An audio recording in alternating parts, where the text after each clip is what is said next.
to my DigiDoc official YouTube channel. Before we continue, make sure you click subscribe and like this video for more content just like this. Today, my colleague Sahithi and I will be interviewing the wonderful med student Emmalee about her medical journey, advice, MCAT, and so much more. All of her information, like her Instagram and her YouTube channel, is linked below in the description. Let's get started. So, hi Emmalee. Could you give an introduction to yourself? Hi, my name's Emmalee. I'm a first-year student at Cooper Medical School in Jersey. Yeah. So the first question I have for you is, what got you into medicine? No one in my family is in medicine, so that's really weird. But I was always just kind of interested and kind of like pushed towards it. But then in high school, I got a lot more actual hands-on experience, like shadowing, doing those conferences, high school, whatever you can do in high school for medicine. I followed suit, went to college, pre-med bio, and then I matriculated right out of college too. And so I know you're in medical school right now, and do you have any initial expectations for medical school? Yeah, so right now I'm actually in my second week, and oh no, I'm in my third week actually. Today is Tuesday, so I'm pretty deep into the first block. I have my first exam next Friday. So I guess expectations were that I would be studying all the time, and that's pretty much the case, just because I have lectures online, and then I also have to go over those lectures also online. So the whole day is just spent sitting at my computer. Like 11 out of 12 hours of the day are at my computer when I'm not sleeping. Yeah. So I know you were just saying you study a lot. How are you feeling? Do you feel like it's too much, or are you did you expect it basically? Yeah, I expected it. I guess with the pandemic, I felt a little out of sync of going to school and going to class, right? Because, your senior year, I wasn't doing anything too serious. So even when we switched online, it was even more of kind of just, all right, I'm going to graduate and that's about it. Do nothing for over the summer. So yeah, it's a lot of work, but it's nothing that I haven't seen before in some form. A lot of it you see in high school and in college, especially if you're a science major. It's just a lot of information. That's what everyone says. It's not so much difficult, and you can learn it and you can kind of understand it usually, but it's just the amount of knowledge of having 6-8 lectures a week plus 3 labs and then 4 other lectures that aren't sciencey, but you still have to study that stuff, right? So yeah. So I know you mentioned science majors. So how did you go about choosing that major specifically? Yeah, so for me, I wasn't that creative. When I was applying to college, I was like, oh, I want to be pre-med bio major. I didn't apply to a lot of different majors just because I thought bio was kind of the surefire way. And I don't disagree with that now, just because I had a great experience as a bio major, even though it wasn't super out there creative, but it really prepared me. I feel like if I wasn't a bio major, I would be struggling a lot right now with these concepts in chemistry, biochem, bio. I felt like the natural science really hit on these topics. Whereas if I had been a psych major or something, I would feel a lot behind right now, even if, neuro, it would help me later. But I felt like for now, bio major was the way to go. So. Yeah, that's cool. Yeah. So a lot of people choose different majors, and it's good that you chose something that'll help you for med. Yeah, it's good to have a variety. There are a lot of people who are oh, I was a neuroscience blah blah blah major, but my school just didn't have that stuff too, so I don't feel like I really missed out. It was just that those were the options. So So what led you into choosing your med school, or why'd you pick that college? So I actually live really close to a med school. This is the hospital that I would go to if I had an emergency right now. I would go here. And so my family's always gone there. My dad was born at this hospital. I volunteered at this hospital. So I felt all of my experiences have really pushed me to hopefully go here.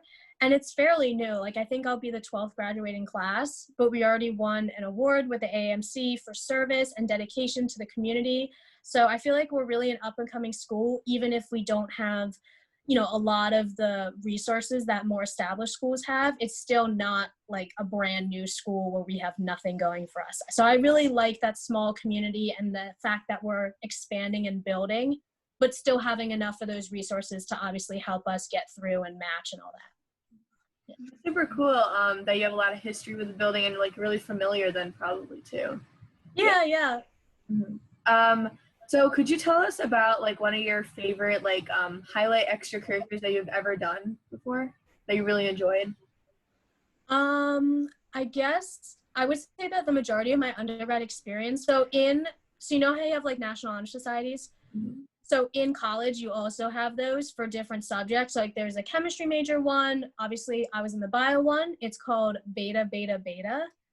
And it was an interesting experience. So like all 4 years I got involved, and then, junior and senior year, I was vice president and president. So that was kind of like my baby, and we really built it up. Like we got so much more involvement at my undergrad, which was the College of New Jersey, TCNJ. Like the beginning of my freshman year, not as many people came as towards the end of my freshman year. We just got so much more involved, more social activities. Like we were really feeling like a community as opposed to just like, oh, this is a club that I go to once a month. So that was definitely the highlight of my undergrad. I seriously encourage you guys to join Tri Beta. It looks really good. It's a really good experience to do service. They connect you with research, speakers. It's a great thing. I like it. Yeah. Super cool. So I know like since you're just like entering med school, so this can go for both when you're entering undergrad and for med school, but what was one thing that has surprised you the most throughout your entire journey? I guess I would say that I expected it to be really difficult and really hard. Like know that you're always going to be like working your butt off just to kind of like keep your head above water, it feels like. But you can honestly have a lot of fun. And I feel like that's what surprised me a lot, is that looking back at my college experiences, even though I spent a lot of time studying and stuff, I did manage to find times where I had easier semesters, or like my senior year, I definitely like tried to make it like less stressful for me, because I was already applying in med school. By September I knew I was in med school because I applied early decision. So I was just chilling. I had a lot of fun. You meet a lot of friends, roommates. I don't know, it was just a really good experience. And you kind of think like, oh yeah, undergrad, best time of your life. So yeah, I'm sure med school will be more fun once the pandemic is like, calms down. I can actually go to school and meet people. But I definitely am like surprised that I had so much fun in undergrad and in high school too. But that's cool. So like jumping off of that, what is something that like not a lot of people know about like the med school journey or like pre-med? I think this is the one thing that a lot of people have this misconception of like, oh, you go to med school, you become a doctor, and then you make a ton of money, and that's it. Like your life is easy. You get to party on your yacht. And I just was like talking about this I just filmed a video on my YouTube channel about kind of like a misconception is that you're not going to have to work extremely hard once you're in med school. And then to get into residency, you're going to have to work hard in med school. It's like applying to college all over again. You still have to do well. You have to impress your professors, research, volunteer, get involved all over again in med school when you're already on top of a very, very rigorous curriculum. So I think that's still like a stressor for all of us in med school, is like, oh yeah, we're in and we're on our way, but we want to get to where we want to get. Like we want to get a certain specialty, and that stress is still hanging there until you're matched your 4th year of med school, basically. So that's just something to keep in mind. I don't mean to like stress you guys out or stress anyone out. I mean, you'll get there and you take it one day at a time, but just keep that in mind that it doesn't end once you get into med school. But yeah. So another question I have is, what was like one of your favorite classes that you took from like any time?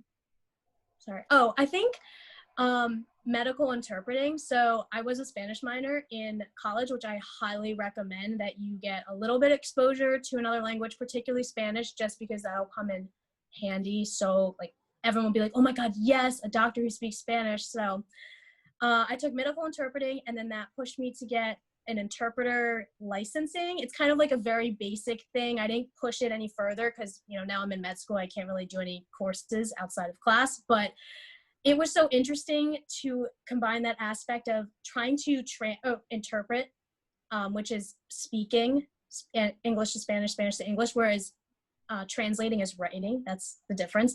So interpreting a patient who speaks Spanish and then using your medical knowledge to also be able to treat them. So not only are you the median, but you would also be the provider. So that's how I felt like, and a lot of other kids who were also like nurses and pre-meds in my class. So that was super, super valuable. And I will be using those like interpreter skills when I start clinical rotations, working in my like ambulatory clinic. You kind of see patients from the community and you don't treat them, but as a first year, you take their history. So I can definitely use all of that language that I learned to help hopefully do that. So that was super, super, I don't know, important, exciting.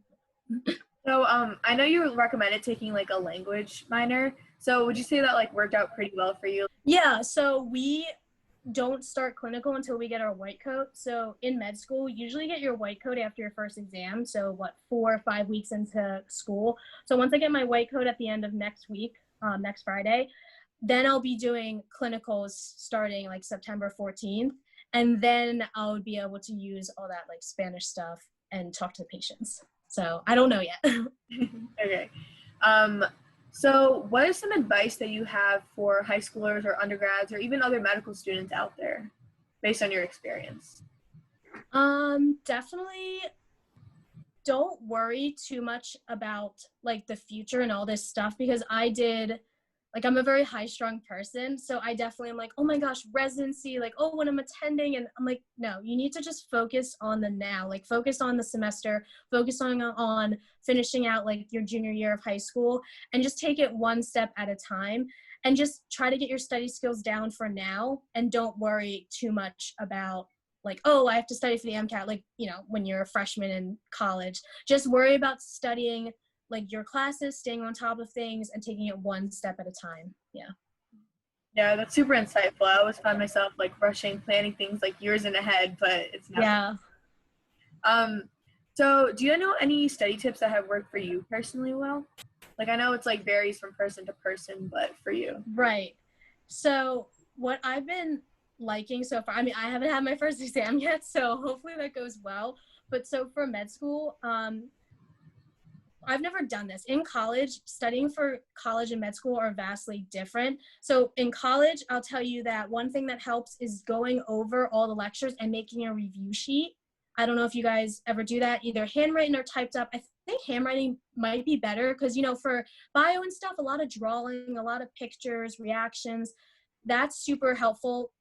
Maybe the week or like 3 days before the exam, start writing that and just take your time with it and go through it. So don't just copy it, but think about what you're writing, and then you're studying, and then you have a nice review sheet at the end of it, and then you don't have to make another one for the final. So that would be for college. And then for med school, I've been doing the lectures online, right? So you watch the lectures, and then I go over them, like make sure I understand everything, write down any questions for office hours, and then start making flashcards on Anki, which is not anything that you need to worry about until like after college. Cause I was so scared of it in college. So don't worry about like messing around with it a lot. I heard it's good for the MCAT, but that's your decision.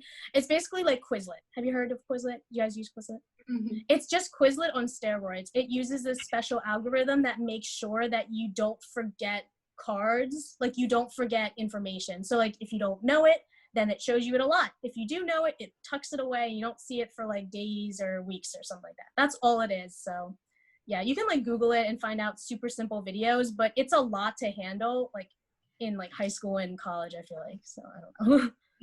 Yeah, that's super cool though too. So you found out like those super tools, like those tools, they really worked for you and everything. Yeah, definitely studying a little bit at a time. Like I think cramming only works for certain subjects. Like we all say that we're not going to do it, but there's definitely one or a few things that you cram for. Just try to push yourself to getting out of the habit of it, especially in college, especially with science courses. Like that would be the main tip. So yeah. So to conclude, what would you say was your like hardest class that you've ever taken? Oh my gosh.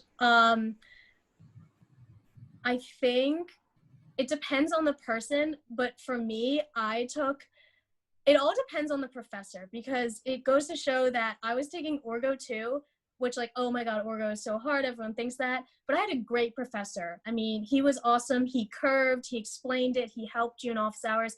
And then I was taking this class, Linguistics, which I didn't know what it was before I signed up for it. I got roped into it. Like, you have to take this class because you need a prerequisite. So like, okay, fine, I'll take it.